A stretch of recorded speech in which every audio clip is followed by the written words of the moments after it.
Makeup ஒரு வழியா complete பண்ணி முடிச்சிட்டோம். என்னங்க மேக்கப்லாம் முடிஞ்சிச்சா? முடிஞ்சிச்சு மேம். ஓகே ஓகே, நல்லா தான் பண்ணிருக்கீங்க. Thank you ma'am. ஓகே, ரெஃபர் பண்ணுங்க மேம். கண்டிப்பா பண்றீங்க. ஒரு 1 மினிட் மேம், நான் பிக் எடுத்துக்கிறேன். எதுக்கு நீங்க போட்டோ எடுக்கிறீங்க? இன்ஸ்டால போஸ்ட் பண்றதுக்கு. அதெல்லாம் போடக்கூடாதுங்க. இன்ஸ்டால எல்லாம் போஸ்ட் பண்ணக்கூடாது. எங்க வீட்டுல தெரிஞ்சதுன்னா பெரிய ப்ராப்ளம் ஆகும். அதெல்லாம் நீங்க போடக்கூடாது மேம். இல்ல அவ்வளவுதாங்க. நீங்க போட்டோலாம் எடுக்காதீங்க. நெக்ஸ்ட் கிளையன்ட்க்கு ரெஃபரன்ஸ் கொடுக்கணும். இல்லங்க, நீங்க வேற ஏதாவது கிளையன்ட்க்கு நீங்க போயிட்டு போட்டோ எடுத்து நீங்க எதுவுமே போடாதீங்க. பிக் எடுக்கிறேன்னு வைங்க, அப்புறமா நீங்க இன்ஸ்டால அப்டேட் பண்ணுவீங்க. இது வீட்டுக்கு தெரிஞ்ச ப்ராப்ளம் வரும். அதனால வேண்டாம், விட்டுருங்க. வந்ததுக்கு ஒரு போட்டோ கூட தெரியல. அட்லீஸ்ட் ஹேர் ஸ்டைலாவது போட்டோ எடுக்க முடியுதான்னு பார்க்கலாம். மேம் வேற ஹாப்பி மூட்ல இருக்காங்க. ஏமா என்னமா பண்றீங்க? மேம் ஒரு ஹேர் ஸ்டைல் எடுத்துக்கிறேன். அதெல்லாம் எடுக்க கூடாதுமா. மேம் ஒரே ஒரு ஹேர் ஸ்டைல் எடுத்துக்கிறேன். இல்லமா, தலைய பார்த்தா கூட எங்க ஃபேமிலில ப்ராப்ளம் பண்ணுவாங்க. நீங்க அதெல்லாம் எடுக்காதீங்க.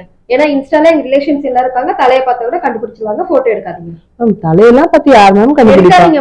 எங்க ஃபேமிலில கண்டுபிடிச்சு. End of flashback. உங்க இன்ஸ்டா ஐடி இருக்குங்களா? மேம் இன்ஸ்டா ஐடி இருக்கு மேம், பட் அதுல பெருசா பிக் இருக்காது மேம். ஓகே, இல்லமா இந்த ஜெனரேஷன்லயும் வந்துட்டு இன்ஸ்டா ஐடில போஸ்ட் பண்ண கூடாதுன்னு சொல்றாங்க. எஸ்.